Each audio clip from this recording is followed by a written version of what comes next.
Good afternoon, ladies, and thank you for joining us in Far Above Rubies today. I'm so glad that each of you are here. Today's piece of the armor of God that we are talking about is the breastplate of righteousness.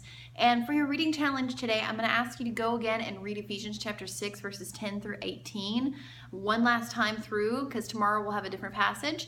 And you can also add to it Matthew chapter 5, verse 20, just a little short verse there. Now, the breastplate of righteousness. The breastplate for a soldier covers his most vital organs. It covers the life-giving things in his body, his heart, his lungs, his kidneys, his liver, all of these things that without which he could not survive. And so his breastplate protects these things. And just the same, a breastplate of righteousness, and righteousness is defined by being morally right or justified, okay? Being morally right or justified. So when we are walking a morally right path, we are protecting our most valuable, life-giving parts of ourselves. Because when our heart is wrong, that's a breastplate covers our heart. When our heart is wrong, it can lead us down a path that is not morally right and justified. Now, this additional scripture I've given you today, Matthew chapter 5, verse 20, says to this effect, I'm paraphrasing, okay, that unless your righteousness is greater than the righteousness of the Pharisees, which were religious teachers and elders in Jesus' day, unless your righteousness is greater than the Pharisees, you will not enter the kingdom of heaven. So this is kind of a strange statement from Jesus, right? Unless your righteousness is greater than Old and part of into New Testament religious teachers and leaders, then you won't enter the kingdom of heaven. Well, how do we measure that? How do we say, okay, God, I'm listening, but I'm not sure where that measuring stick falls, okay? But let's look at who the Pharisees were. The Pharisees were obsessed with the letter of the law. They were not worried about the spirit of law, but the letter of the law. They said to Jesus, is it lawful for you to heal someone on the Sabbath day? Because their laws said that you shouldn't do anything on the Sabbath day, that it was for rest and rest alone.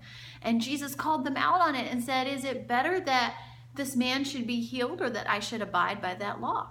Okay? They were concerned and obsessed with the letter of the law. How close to the edge of a law can I go without going over it?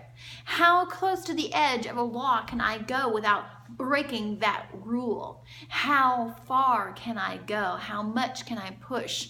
How many rules and regulations can I keep in my life to make me holy? That was their mindset. And Jesus came and taught a little bit different. Jesus came and taught that it's the spirit of the law, that it's not how close you can get to the edge of a law or a rule in the Bible and still be safe. It's about, are you following it in here? Are you following it in here? Okay? And I'm going to give you one example and I'll quickly close this up today. If you're married, if you're a married woman in this group today, is the question you ask yourself, how close can I get to another man emotionally, physically, mentally? How close can I get in relationship to another man without actually having an affair? Is that the kind of mindset you go through your marriage with? Or do you say, how many things can I set between me and a mistake? How many safeguards can I use to protect the beauty and the gift that is my marriage? How far can I go to protect it? Not how far can I go and still not have broken any rules. And that's what Jesus asked of us in the New Testament. He asked that we are cheerful in our following of his laws and his commandments, that we are desirous to grow closer to him and not be asking, well, how tightly can I hang on to Jesus with this hand while I'm dabbling in the things of the world with this hand? It's not about how far we can stretch ourselves. It's not about the letter of the law. It's not about, well, the law only says I have to give this much. The Bible teaches that I should give 10%, so that's all I need to give. Instead, Jesus said, we need to be cheerful givers, not figuring out to the letter of the law, but cheerful givers, saying, how generous can we afford to be? Instead of, how much do I have to give? How much am I allowed to give? And that is righteousness. Righteousness is not following God's laws here, but following God's laws here.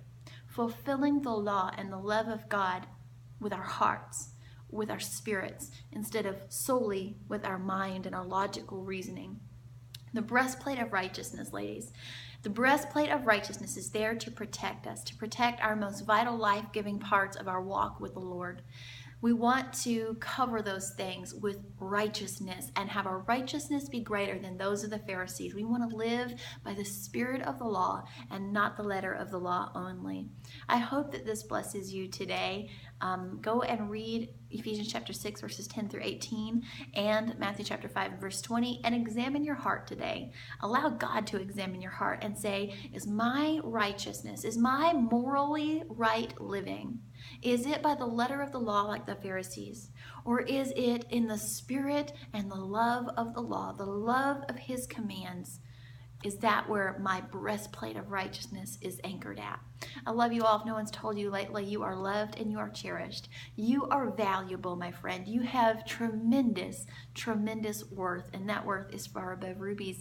I love you all, and I'll see you all tomorrow. God bless you.